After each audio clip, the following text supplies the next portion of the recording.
오늘은 레위기 19장에서 21장까지의 내용을 함께 살펴보도록 하겠습니다. 19장은 이제 이어서 계속 거룩한 삶에 대한 이야기를 하고 있습니다. 이 거룩한 삶을 살아야 하는 이유는 분명하죠. 하나님께서 거룩하시니 너희도 거룩해야 한다. 우리도 거룩해야 한다라는 겁니다. 그런데 여러분, 거룩한 삶이 저절로 잘 되지가 않죠. 어떻게 여러분 거룩한 삶을 살 수 있을까요? 이 거룩한 삶은 먼저는 우리가 거룩한 존재여야만 거룩한 삶이 가능하다는 겁니다. 그렇기 때문에 무엇보다 우리 스스로가 거룩한 존재라는 것을 믿고 또 그렇게 인식해야만 거룩한 삶이 가능하다는 거죠. 여러분, 학생들에게 학생답게 살아라 그렇게 이야기할 때는 그 사람이 이미 학생이기 때문에 학생답게 살라고 이야기하는 겁니다. 마찬가지입니다. 여러분, 성도에게 거룩하게 살아라, 성도답게 살아라 말하는 것은 이미 성도라는 거죠. 성도이기 때문에, 거룩한 존재이기 때문에 그렇게 살라고 이야기하는 겁니다. 거룩하지도 않은 존재에게 거룩을 요구하는 것은 말이 안 되는 거죠. 우리가 이미 거룩한 존재라는 것을 인식을 해야 합니다. 여러분, 그렇다면 거룩한 삶의 모습은 어떻게 우리 삶에서 나타날까? 구별된 삶으로 여러분 나타나게 되겠죠. 그래서 3절 이후로 보면 이제 부모 공경에 대한 이야기, 그리고 안식일에 대한 이야기, 그리고 우상 숭배에 대한 이야기를 하면서 거룩한 삶에 대해서 이제 구체적 지침을 주고 있는 겁니다. 십계명에 대한 이야기죠. 5절부터는 이 화목제물에 대한 이야기가 나옵니다. 그리고 9절부터는 사회생활 속에서 이제 거룩에 대한 이야기를 하고 있죠.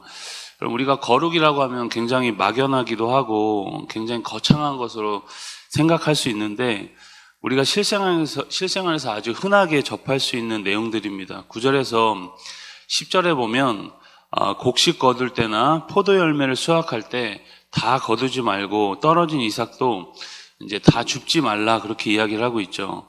이유가 뭘까요? 이것이 거룩하고 무슨 상관일까요? 이웃을 향한 사랑과 배려가 그 안에 들어있는 거죠.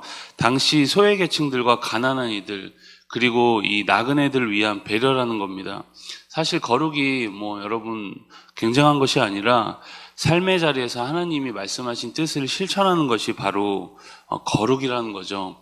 이어서 여러분, 도둑질에 관한 이야기, 거짓말과 거짓 맹세, 그리고 이웃에 대한 억압과 착취에 대한 금지, 그리고 재판할 때 어떻게 해야 되는지에 대한 재판할 때의 자세에 대해서도 이야기하고 있습니다. 20장으로 가면 이 20장은 심각한 이제 우상 숭배자들과 어떤 가정의 붕괴, 질서의 붕괴를 가져오는 많은 간음 죄악들에 대한 처벌 규정에 대해서 이야기를 하고 있습니다. 여기서 말하는 20장에서 말하는 이 우상숭배와 간음은 보통 우상숭배와 보통 간음과는 조금 다릅니다. 굉장히 가증스럽고 또 낯뜨겁고 웬만한 사람들이 저지르기 쉽지 않은 죄악들이 열거되고 있습니다. 여기서 특이한 점은 이러한 죄에 대해서 반드시 죽여야 한다는 사실이죠. 공동체에서 반드시 죽이고, 그리고 이러한 죄를 못 본 채 하는 자는 하나님 백성 중에서 끊어버리시겠다라고 말할 만큼 굉장히 심각하게 다루고 있습니다. 이것이 그만큼 중요한 내용들이라는 것이죠. 이러한 죄악의 결과는 생각보다 공동체 안에, 그리고 나의 영혼 안에 굉장히 큰 파장으로 다가오기 때문에 더 심각하게 경고하고 있습니다. 여러분, 우리 자녀들이 뜨거운 것을 막 만지려고 하거나 어린 아이들이 위험한 칼을 가지고 막 놀면 아마도 그냥 적당하게 이야기할 부모님은 아마 없을 겁니다. 적당하게 이야기하는 것은 아이를 사랑하지 않는 거죠. 중요하고 그만큼 위험한 것에 대해서는 강하게 경고하는 것이 맞습니다. 반드시 죽여야 한다라고 경고하시는 것은 하나님이 잔인한 분이시라서 그런 것이 아니라 그만큼 그 죄의 파장력이 크다는 것을 경고하고 있는 것이죠.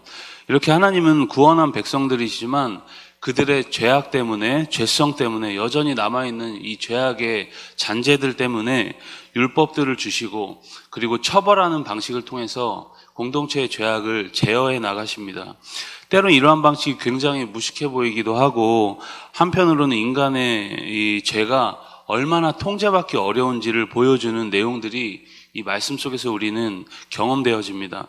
그러나 우리는 이러한 죄의 처벌 앞에서 단순히 무서워서가 아니라 우리의 정체성에 따른 자연스러운 삶이 바로 거룩이라는 것을 인식을 항상 해야 하고, 더 적극적으로는 하나님을 사랑하기 때문에 이런 규례들을 지키기 어렵지 않다, 할 수 있다, 지키기 쉽다라는 결론까지 이르러야 합니다.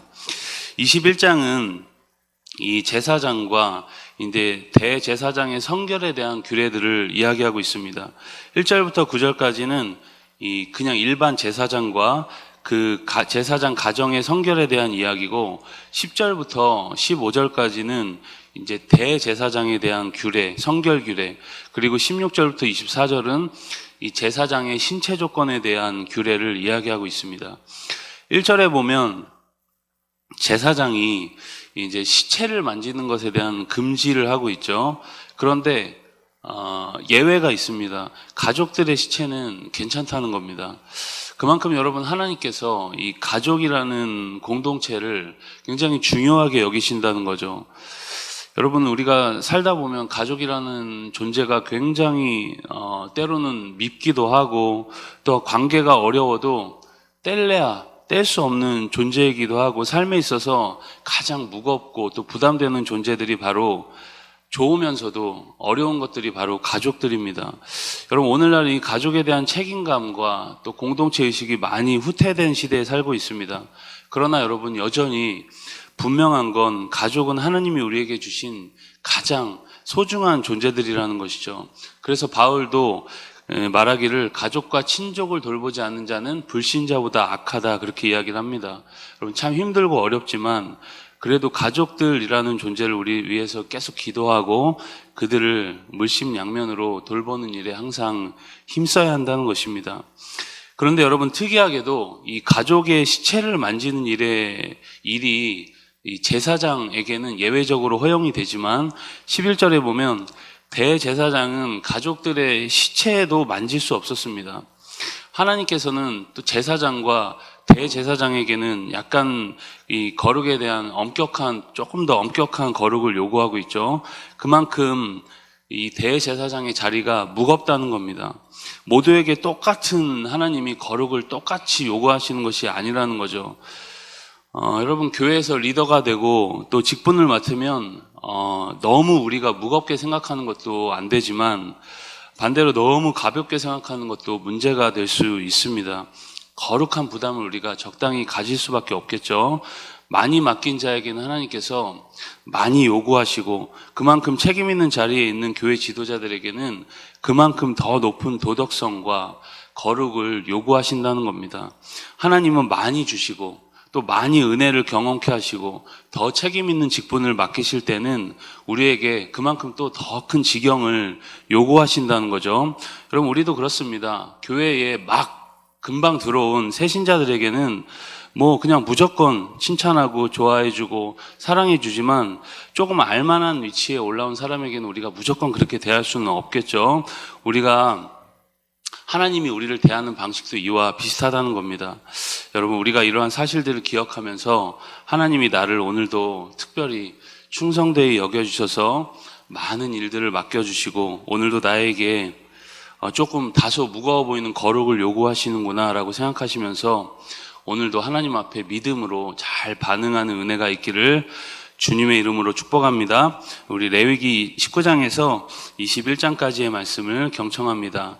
주의 말씀은 내 발의 등이요 내 길의 빛이니이다. 아멘.